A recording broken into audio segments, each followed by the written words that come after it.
なるほど、これは難しいな。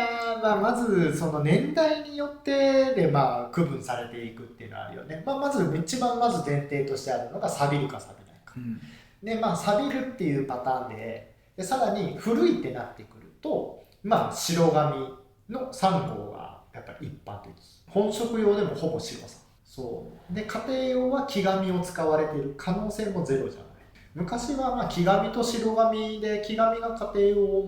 本職用が白さみたいな、そういう時代があったとも聞いてるから、そうで後から、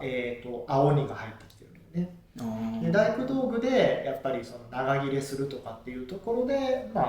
青紙2号が包丁の業界に入ってきたっていうのは、お亡くなりになられた鍛冶屋さんに、そういう若い時の話で聞かせていただいたんだけども、そこから白さんと青鬼を作るっていう鍛冶屋さんがものすごく多くなったような話をされてたね。そうだから青鬼と白鬼じゃないんだっていうのはその時本を書く時のその取材の時に聞かされて、じゃあ白と青って比べてる炭素量違うもの比べてたんだっていうのはちょっと衝撃だった時があったね。それは青の方がやっぱり長切れするとかっていうのはそれはもう炭素量で言っても間違いないだろうし、そういうのもねやっぱりあって、っていう話で言うと、古いと白さの可能性が出てくる。で、昔から青紙の場合は、青子っていう、表記をしたり、青にって書いたりとか、大体青子って書いてる方が多かったと思うんだけど、そういう風にしたり、あとはその地金を貼り合わせた時に裏側にちょっと波模様をつけたりとか、そういうので、その名前刻印を打たなかったとしても、その白か青かを分かるように、その地金のひっつけ方で分かるようにしてたりとかっていうのもしたり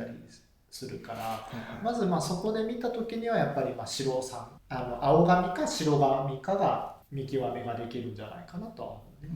ただ本当の意味で白さんか白二かっていうの分かりますかって言われたら、個人的に多分裏すきをさせてもらうと分かるかな。白二と白一の差よりも白二と白三の方の差の方が大きい。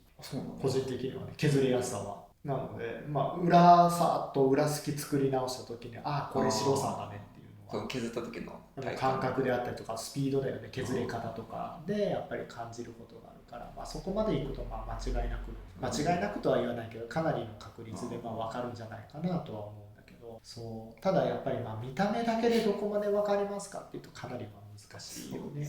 もう木紙と白紙と同じじゃあ、3号同士ですって言われた時に確定しますかって言ったらちょっと自信はないよね。